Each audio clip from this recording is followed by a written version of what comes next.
New pictures into CNN showing this large crowd of mourners in Energodar, Ukraine. They're at the burial ceremony for two Ukrainian soldiers. Those soldiers were killed during that attack on the Zaporizhia nuclear power plant. Americans of Ukrainian descent are watching this all unfold, this Russian invasion. They're watching it in horror as they wait for word about the whereabouts of their loved ones still living in Ukraine.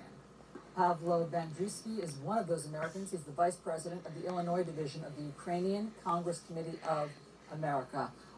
Pavlo, thank you so much for being here. Tell us about your family and friends in Ukraine. Have they managed to get out? Have you heard from them? Sure. Allison and Victor, thanks for having me on. We have been in touch with a number of our family members. Right now, they are settled down and they want to stay. We've tried to get our nieces to come over with their children.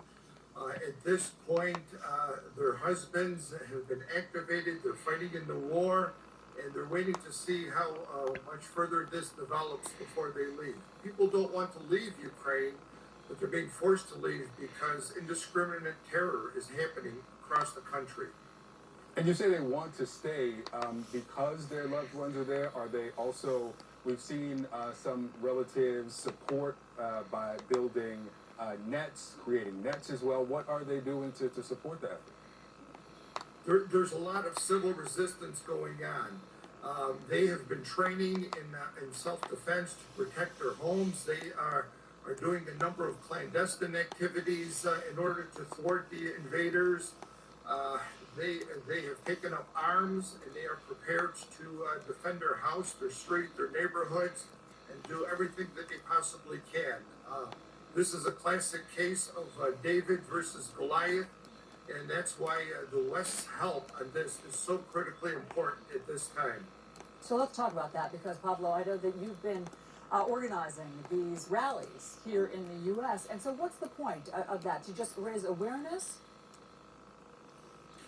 Well, when we had 5,000 people come out last week, it was to raise awareness. When we had over 7,000 people come out yesterday, it was more than that. We want our American legislators, President Biden, our senators and congressmen, to show some strong political will to close the skies over Ukraine, stop the slaughter of humanity, stop the genocide that is happening before our eyes. We understand all the political ramifications of this, but at the very least, we have to have a humanitarian corridor where people can safely move. And we have seen Russians with their deceptive lies going back to Ilovaisk, where they had soldiers lay down their arms and then slaughtered them. We've seen situations where they declared ceasefires and then started to shell on citizens that were looking to evacuate. So we need to have the sky corridor protected, at least from Kyiv to Poland. That border, that strip of territory must be protected from above and let the women and children escape. Pablo, you said that the West should close the skies, this no-fly zone, and you said there would be political ramifications. Beyond political ramifications, that would put the U.S. military in direct conflict, very likely and very quickly, with the Russian military, and there could start a world war in defending itself against Russia. So you say to the politicians, to the president, to the Secretary General of of NATO, who says that's off the table, you say what? I say America stood by and the West stood by while Hitler slaughtered millions. Finally got into the war, and then by that time, horrible murders had been committed. Let's not repeat that. Let's learn from history. We have an authoritarian dictator that is on par with total disregard for human life. I don't see, and no rational individual could ever see a Western leader sitting down at a table with Vladimir Putin. This is a dictator who's totally unhinged.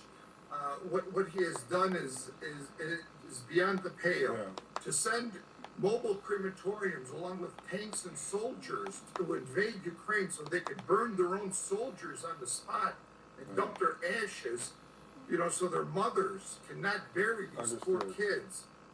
It's just awful. And I say to our politicians, we Yes. cannot ignore what's going on. We have to step up. We have to have humanitarian corridors that are protected by the West. If we put And we know Russia that on that was notice, something that was discussed today, not protected by the West, but these humanitarian corridors negotiated between Russia and Ukraine. We'll see if that actually happens. Pavlo Vandriski, thank you so much.